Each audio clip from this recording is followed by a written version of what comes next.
Leader Dean Skelos, thanks very much for joining us. Good to be with you. In lovely Albany, which you probably weren't planning on being here.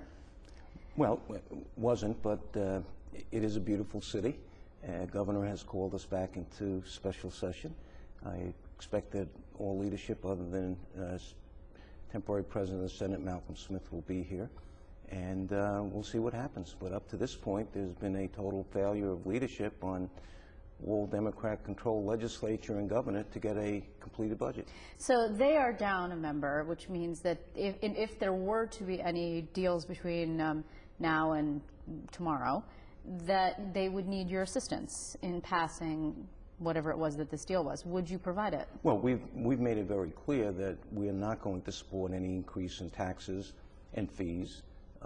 Democrats, starting last year, opted to go behind closed doors completely, exclude Republicans from negotiations.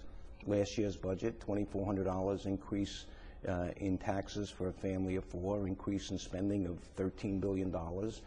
This year going up to about $136 billion in spending. We're not going to support taxes, we're not going to support fees, and they've opted to exclude Republicans from all negotiations. So no, right? No, the answer is no. Okay, and we've said it, we've made it very clear in terms of any increase in taxes and fees that we will not be supportive of it, and that's exactly where the people of the state are. They're being strangled by taxes. Do you think, though, I mean, this special session or extraordinary session is costing, even though no one's making any money in terms of getting paid because of the late budget, is going to cost somewhere upwards of $100,000 per diems, payment of staff, and that kind of thing. Do you think the governor should have called it? I mean, he knew that there weren't any deals. Well, again, if the governor thought that this would motivate action to get something done, I would say yes. But apparently it has not motivated any type of action between the Assembly, the Senate Democrats, and the governor. I don't know of any bills that will be coming up that are agreed upon. Waste of money. Waste the taxpayers' money right now. And but not all of your members are here either, correct? I think most of them will be here. But again, there's leadership. Malcolm Smith is on vacation somewhere. But is that his fault, really? I mean, not to give him a pass on this necessarily. I know that you're supposed to make legally every endeavor. The governor legally has the right to call you back to session anytime he wants. But, I mean, it's the middle of the summer. And Malcolm Smith couldn't have foreseen that the governor was... I think when you're in a certain position of leadership, that you more or less have to be on call. So you shouldn't go on vacation? You have to be on call. And if you have to get back, you have to get back. From wherever you are? From wherever you are. So you shouldn't go on vacation? You shouldn't go on vacation. At all? If you're in a position of leadership, and he's one of the top people in the Senate Democrat Conference, be around and suffer the consequences that they have of not being able to put a budget deal together. So I'm just assume then that you're not going to be taking any vacations for the rest of the summer? Not going to be taking any vacations, and if I get away for a long weekend and they call session, I will be back.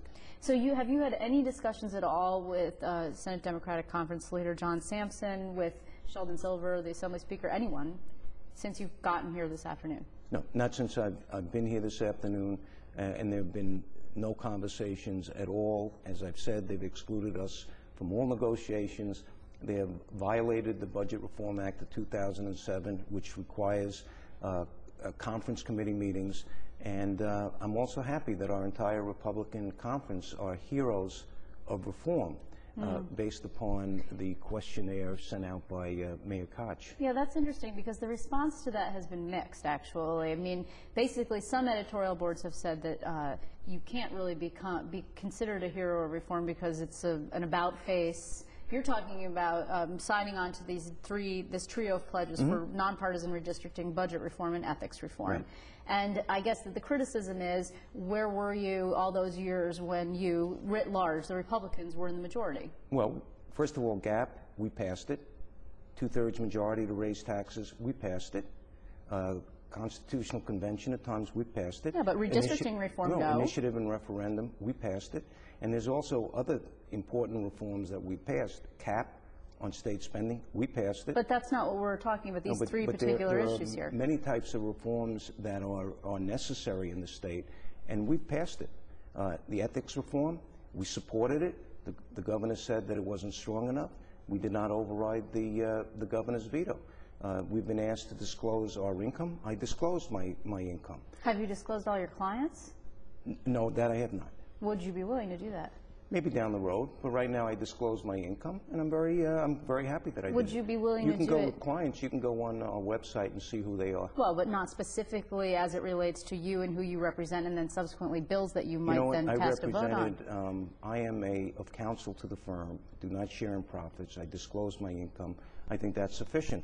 But I think the question, Liz, you should really be asking, since Speaker Silver, and you know, it's very interesting because the Speaker now likes to criticize us about where we've been in the past and the fact that the budget is delayed. Now it's a Republican's fault, even though they control everything. I think I've said this to you in the past. In the last 14 years, what's the one constant?